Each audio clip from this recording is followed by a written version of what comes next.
एक भयानक प्रवास. मी आपल्या सर्वांबरोबर एक वास्तविक अनुभव सामायिक करून इच्छित आहे. मी भारतात राहतो आणि तेथे उत्तराखंड नावाचे राज्य आहे. माझ्या कुटुंबात 4 सदस्य आणि मामा. कुटुंबात 4 सदस्य आहेत. आमच्या सर्वांनी हिंदू धर्मानुसार गंगोत्री हिमनदीला अतिशय धार्मिक स्थळ म्हणून भेट देण्याची योजना बनवली. म्हणून आम्ही इनोव्हा कारमध्ये प्रवास करत होतो आणि छान हवामान आणि निसर्गरम्य सौंदर्याचा आनंद घेत होतो.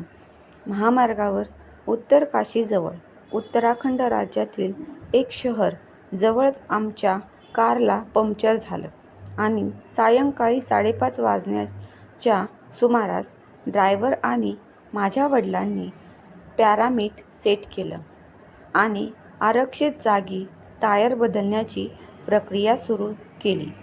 यशस्वीरित्या टायर बॅग लावल्यानंतर आम्ही पुन्हा सुरुवात केली.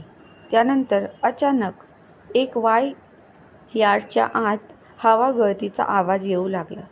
त्यानंतर आम्ही बदललेलं टायर देखील पंक्चर झाल्याची तपासणी केली. ते पाहून आम्ही सर्वांनाच धक्का बसला. ते ठिकाण जवळच हे दृश्य होतं. वेळ संध्याकाळी 5:30 वाजता असल्याने आम्ही आमच्या ड्रायव्हरला टायर दुरुस्त करण्यासाठी जवळपासचे दुकान शोधण्याचे आदेश दिले. फारच कमी वाहने जात होती. आम्ही जवळच रस्त्यात बेडशीट लावला आणि बसलो. काही काळानंतर हा परिसर धुक्याने भरलेला होता आणि दुर्गम महामार्गावर कोणतेही पथदिवे नव्हते. कुटुंबातील सर्व सदस्य परिस्थिती हाताळण्यासाठी देवाकडे प्रार्थना करीत होते. 2 तासांच्या अंधारात आमचा ड्रायव्हर परत आला. त्याने सांगितले की सर्व गॅरेज बंद आहेत आणि आम्हाला जाण्यासाठी पुढच्या दिवशी पहाटे लागतील. सुदैवाने त्याने जवळच्या लोकलमधून कार भाड्याने घेतली. आम्ही आमची सर्व वस्तू कारमध्ये सोडली आणि 100 किमी पुढे एका ठिकाणी गेलो. तिथे खूप गुन्हेगारी होत असल्याने आणि लोकलसारखा गावी जाणे धोकादायक होते म्हणून आम्हाला भीती वाटली. पण आमच्याकडे पर्याय नव्हता. आम्ही एक मोटेल भाड्याने घेतला. आम्ही मोटेलच्या मालकाशी परिस्थितीबद्दल चर्चा करीत असताना तो म्हणाला की तू सर्वजण इतके भाग्यवान आहेस की जिवंत आहेत. त्या जागेवर शाप आहे आणि काही वर्षापूर्वी तिथे 4 महिला आणि काही पुरुष असलेल्या कारचा क्रूर अपघात झाला होता. गाडी अडकलेल्या ठिकाणाहून गाडी खाली पडली. तो पुढे म्हणाला, आप लोग पे गंगा मैया का है.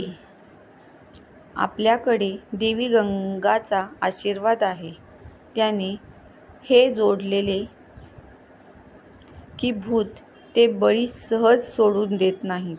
म्हणून जर दारावर दार ठोठावले तर कृपया रात्री दार उघडू नका.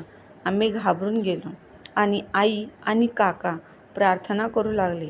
मी संशयी असल्याने मी त्यांना प्रेरित केले.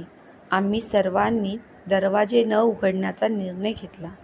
आम्हाला संवाद साधण्याची आवश्यकता असल्यास आम्ही फोन कॉल वापरू. पहाटे 1च्या सुमारास आमचा दरवाजा ठोठावला. आम्ही घाबरून गेलो आणि ज्या दरवाजाने ठोठावले जात होते ते मानवी मध्ये होते.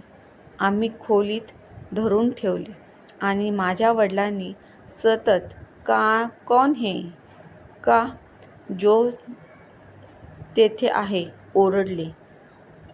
15 मिनिटाच्या खेळीनंतर आम्ही मोटेलच्या मालकाला कॉल केला, पण तो देखावा माहीत असल्यामुळे त्याने येण्यास नकार दिला. त्याने आम्हाला सकाळपर्यंत सहन करण्यास सांगितले. भुताच्या भीतीने आम्ही रात्रभर जागे झालो होतो. दुसऱ्या दिवशी सकाळी आम्ही दरवाजे उघडले आणि प्रार्थना करण्यासाठी मेटेलच्या मुख्य मंदिरात गेलो. आशा आहे की सर्व चांगले होते आणि ड्रायव्हर्स कार परत आणले. आम्ही धैर्य गोळा करून आपल्या गंतव्याच्या दिशेने गेलो. हा एक थरारक अनुभव होता.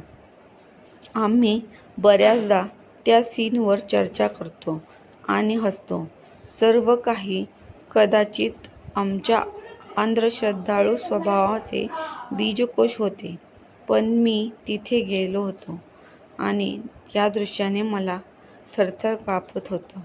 मित्रांनो, तुम्हाला ही कथा आवडली असेल तर चॅनलला लाईक आणि सबस्क्राईब नक्की करा. धन्यवाद.